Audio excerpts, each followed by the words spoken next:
Hey guys, Rhett here. What is going on? I wanted to bring a video today about maximizing returns for your already cash flowing Section 8 rentals and how do we do it.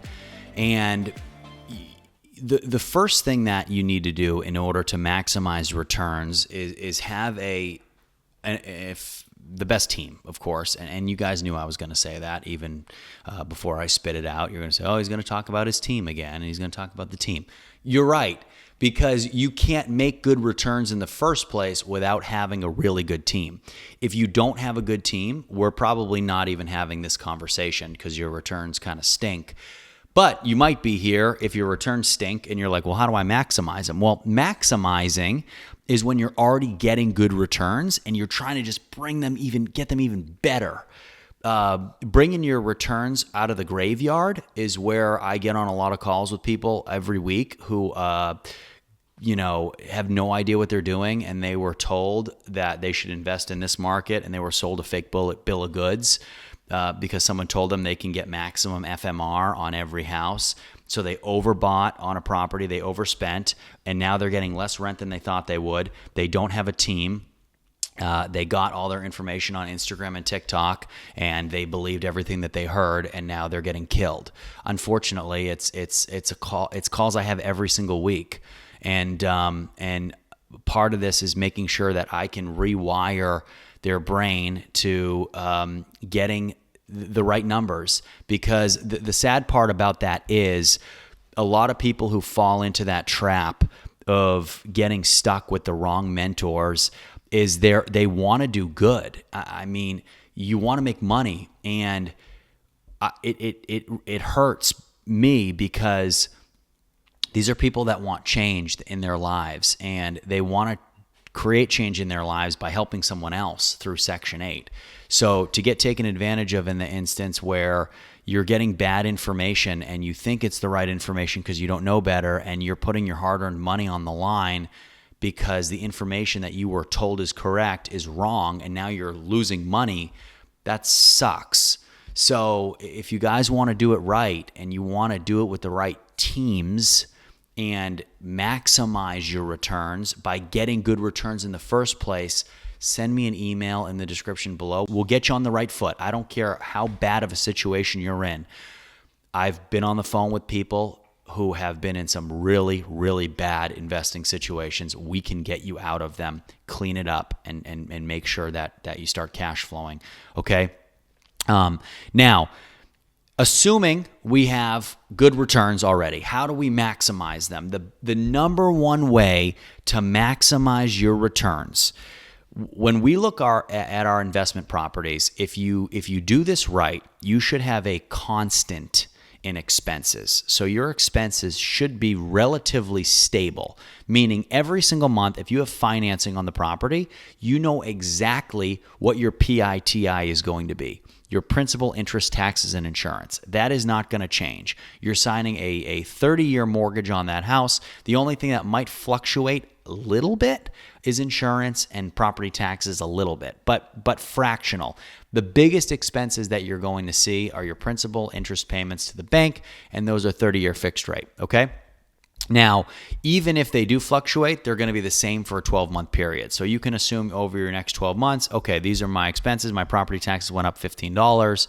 And in these markets, those are the increases. It's not like, big metropolitan areas where your property taxes go up by $2,000. They're going to go up here in very small increments. Same with insurance. So they're going to be infinitesimal compared to what you're, if not negligible, compared to what you may be used to in your market where you live.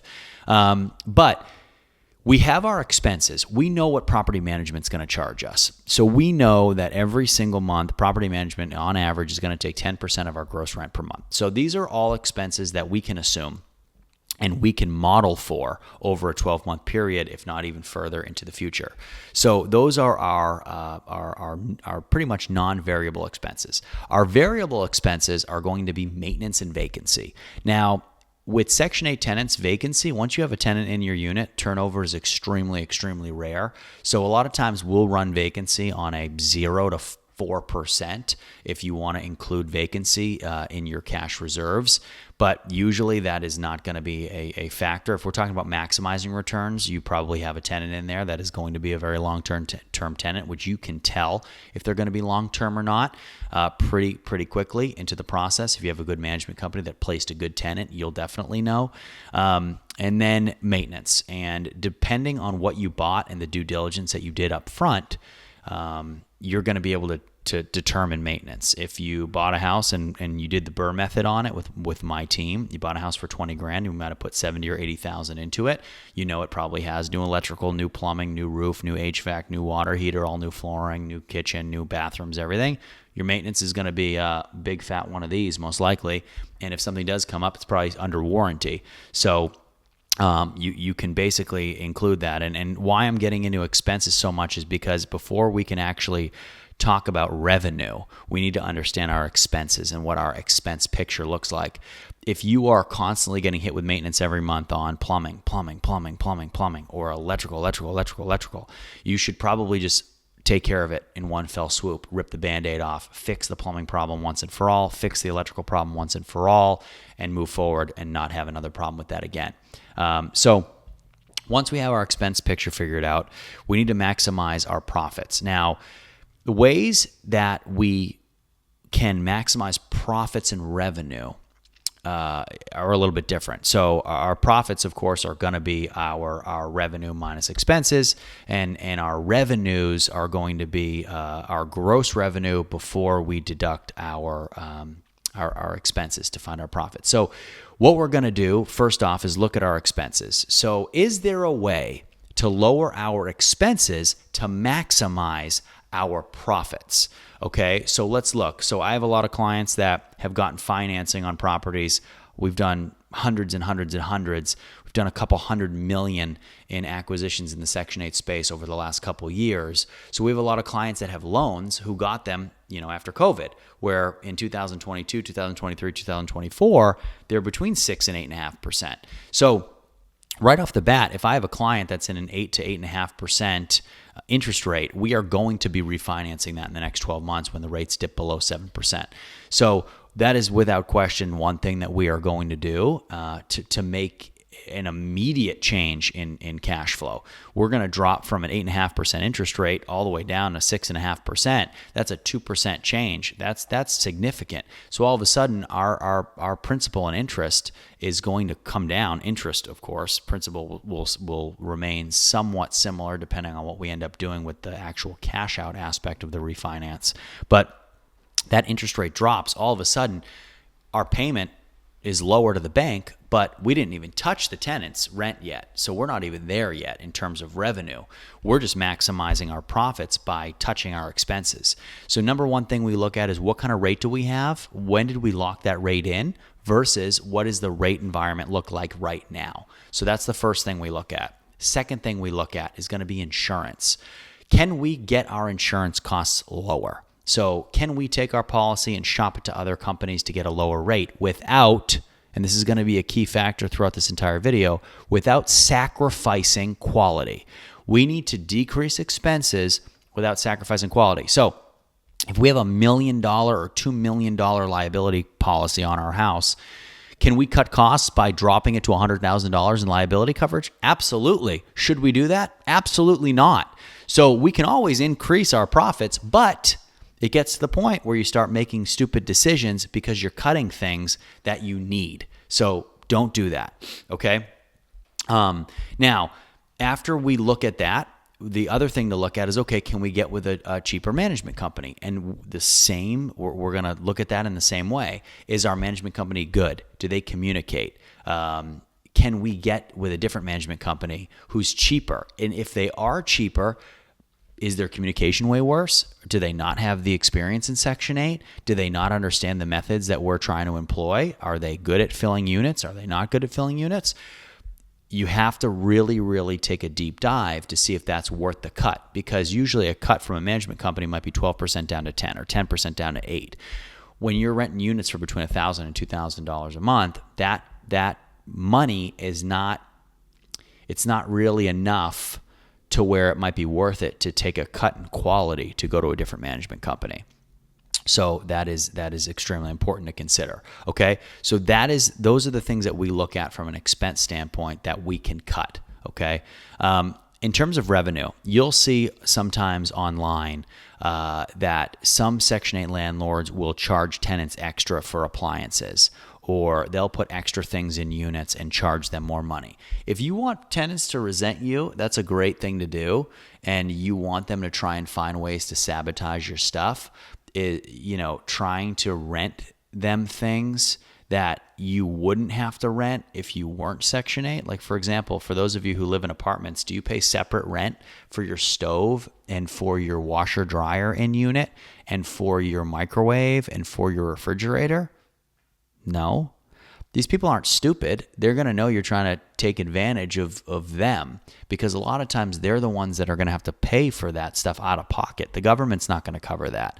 So usually in Section 8, the stove and the refrigerator are mandatory. So you can provide, other things if you want to. I usually tell people not to, because what ends up happening is you put a washer dryer in a unit, you spend $1,500 to $2,000 on a washer dryer, and then they break, and washer and dryers break all the time. So they're not a good investment. You're not going to get your investment return back on that, because if you put a washer dryer in a unit, the rent that you can ask for it isn't so substantially better that it's going to pay itself off and then make you profit before it breaks. So it's not a good investment.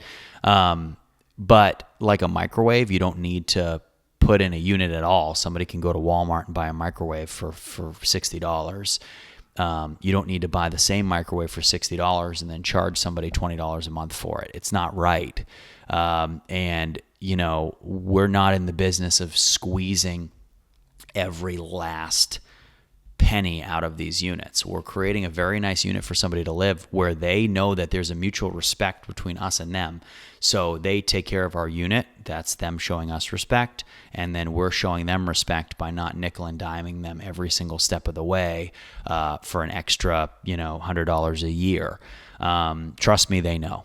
I talk to Section 8 tenants every single week in cities all across the country where we have units that we are putting up at record pace, and these people know what you're doing. So we've never done that. We never will do that. If you want to do that, I'm not the person for you, and good luck, because you're going to need it.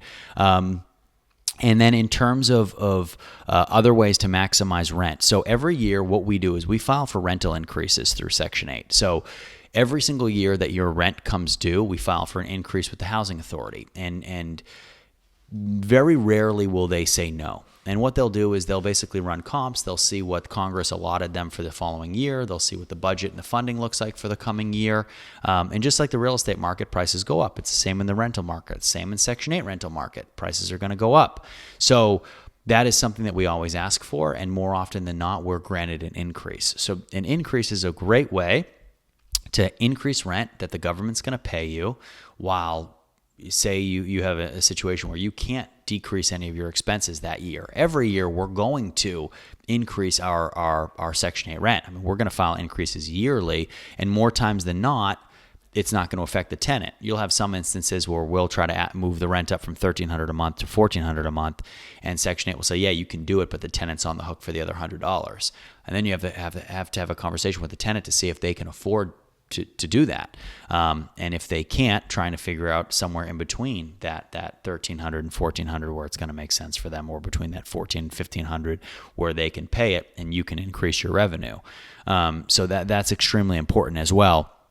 But that is the number one way to do it. And what you'll find is in really good years, you're able to get a nice chunk of Section 8 rental increase and also decrease those expenses by refinancing, by getting better rates on some of those other things that we talked about, and increase revenue. So some years you're able to decrease expenses and increase revenues, which all of a sudden, that's right to your bottom line with an increase in net cash flow. So it's multifaceted. You have to also understand and think about, okay, I have an opportunity to maximize my revenue here. Do I do it? Am I sacrificing too much? Am I getting an insurance policy that's worse? Am I hiring a management company that's worse? Am I creating a situation where the tenant is going to have animosity and start to resent me, and are they going to take that out on me? We have to consider all these things. If we file for an increase, is it going to hurt the tenant too much to where they're going to move out of the unit? And then the vacancy that I'm going to have while I'm trying to fill a unit that's, a month or two where I'm not bringing in rent. Well, that's, $2,600 or $2,800 that I'm not bringing in. Is that worth the $100 increase? Well, if I increased $100, in order for me to get to $2,600 in increase, I'm not going to realize that gain for 26 months. So holy cow, is this even worth it? Right? These are things that we go over together to make sure that you're maximizing revenues in the right places, and to do this right. And then what'll end up happening is we'll create a perfect unit that cash flows exactly how you want it to, and then just repeat that process over and over and over and over again. And the beauty of it is, when you can maximize revenues on one house, it's great. When you can maximize revenues on 10 houses at once or 5 houses at once through one process, where say you bundle up all your insurance policies and give them to somebody and get a 20% reduction in cost, or you bundle up all your 5 properties and get with a different lender and finance at a better rate, it's huge. It's extremely noticeable because you're decreasing expenses on a large scale. Same thing with rental increases. You're increasing your rental amounts on a large scale very quickly. So all stuff that we'll go over and we'll do together. If you want to work with me and my team, you're going to be very hard-pressed to find another group that does more than we do, where their clients are more successful and that have more experience than us. And we'd love to work with you. Send me an email in the description below, and we'll get started. But we'll see you next time.